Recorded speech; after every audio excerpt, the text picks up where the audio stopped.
Hey guys, welcome back to another episode of Let's Talk. My name is Juan Piz and I'm here with Ada Betsabe. She is a recording artist. She has two albums and an EP out, and today she just released her song called Crazy. And we're so happy to have you here. Thank you. So you want to start off, introduce yourself. First of all, I just want to say that you just have so much joy coming out for you. Like I'm like smiling so hard right now. Hi everyone, I'm Ada Betsabe, and I just came to release my first song today here at Expolit. It's called Crazy. It's my first song of the year. I have music. I put out music, but I took a little break. Just came back this year with that song. That's great. So tell us about your experience on how you got to music, like Christian How I music. got to music. Yeah. Well, I grew up a pastor's kid, so I just had music around me all the time. Worship music mainly, Latin worship music. So I grew up like Marcos Witt, Marcos Barrientos, like just all The that vibe. corridos The too. corridos, the 25-minute repeat the same. Yes. Yeah, those. That was my vibe. And then I just like, I had this love for rap. You know, I grew up in the East Coast, so I had the Biggie, you know, like the just back in the day rappers, just playing, just a big fan of that. And when I got to high school, I think it was, yeah, high school, I started making just whatever came out. It would always be like edgy, but then there'd be like that little like disclaimer at the end of the song, like, but I'm a nice person, you know, like kind of like the Jesus Yeah. part of it coming Yeah. out. So yeah. That's great. It's very cool to see like rising artists or like coming back artists. Like I know you said that you did music, then you took a break, Yeah. and that's so interesting. And you had told me about that you started the Bethel School of Supernatural Ministry. So it's fun. Yes. So tell us a little bit about that experience and how you felt through it and why you got there. Okay. Yeah. The reason why I took a break was because I felt like the Lord was really zeroing in on some like personal things that He wanted to talk to me about and heal me. I mean, I think we can say that a lot of artists, our music comes out of pain or some emotion. It could be pain, it could be joy. A lot of my music came from a place of pain, and I felt like the Lord was like, I didn't like audibly hear His voice, but just in my heart, He dropped this desire to pause and to go into BSSM, and not just BSSM. I'd say that's like almost like towards the end of this journey I'm on, right? We never stop healing. We never stop healing. But there's a journey that I've been on for some years now, and I feel like I'm getting to a significant place of progress. BSSM has been like that cherry on top, where just being in a community of just people who pour into you and teach you the word, but also not just teach you what it says, but actually live it out and say like, you're going through it right now. It's okay. I'm gonna sit here and talk to you and let Putting you it go to through it. practice and everything. Yeah, and that's gonna make. I feel like that's gonna make my music better because I'm gonna be able to speak not only to people who are broken and need to heal, but those who've already healed and tomorrow might have another situation come up, you know, that will need healing from. So Yeah, and those that gave you the words, you'll be able to spread out the same word that they gave to you. exactly. So that's like just taking all that information in. It's so cool seeing all of this, like Yeah. how you started off as a pastor's kid, and then just like stopping, Yeah. like just waiting on the Lord and like where He's gonna take you and what He's gonna do with you, what He's gonna do with your music. Yeah. Stepping into like this new height, said like going through the progress and seeing all of that. It's very interesting. So tell me why you're releasing Crazy. What is crazy to you? What is crazy? I'm crazy. You crazy. We all crazy.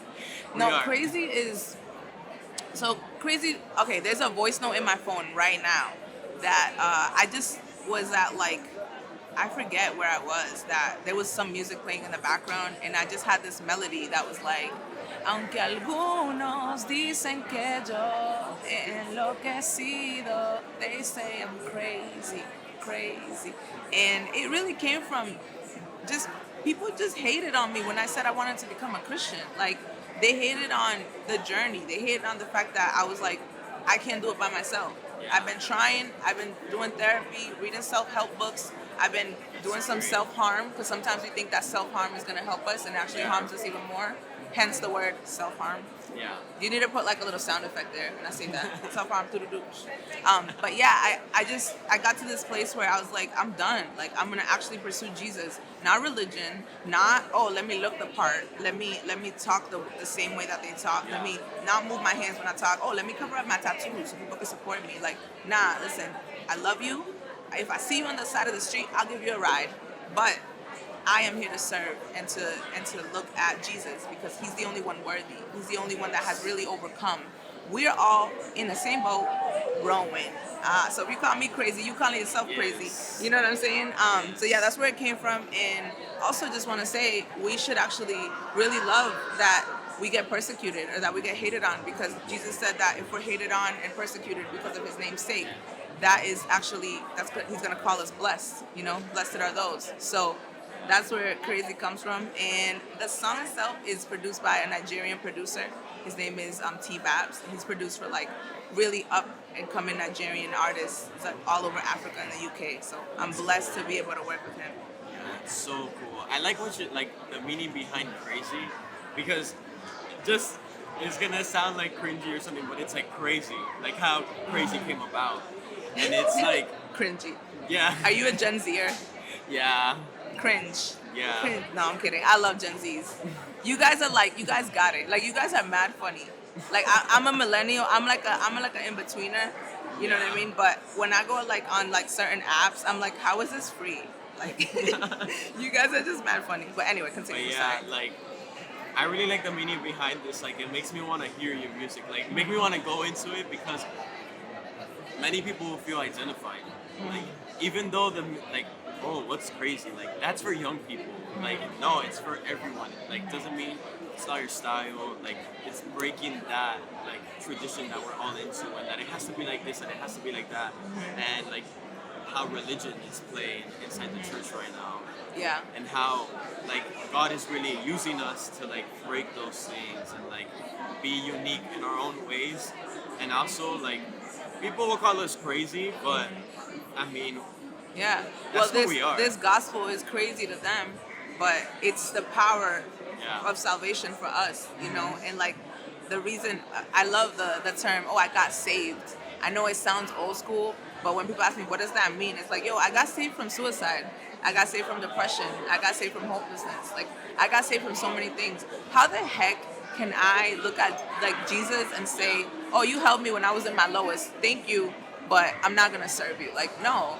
That's loyalty. You know what I'm saying? You help me out, I'm gonna serve you with my life. So yeah. It's all to glorify God. I love everything. I love everything you're doing, everything you're telling us. Like, you're like opening up to everyone in the meeting. I really liked having you here. It was a great talk with you. Looking forward to all the new music that's coming out. Thank you. What is one thing you will tell the people that are watching us to pursue their career, or they're like in this moment of waiting on God, and just for their next step in their progress in life? One thing that I'd say is there's absolutely no formula when you were created for a unique purpose. We love to say that, oh, everybody has a unique purpose in Christ, and then we go off and try to give them a formula for that. And like, the only one, if there were to be a formula, God would have it. Yes. So just doing what the other person's doing and thinking that that's going to get you somewhere, I made that mistake early on, and I realized that I was actually going backwards in my like life and ministry. And then as soon as I let it drop, all of it, God was like, all right, now I'm going to take you my way. And so yeah, that's my advice to everyone. Thank you, everyone, for watching. Thank you for having me. Thank you for joining us in this talk. It was a really interesting conversation. I really hope many of you get inspired from what she just shared with us, and I really hope to see you soon again. Thank you so much. Likewise. Thank you for watching this episode. See you next time. Stay crazy.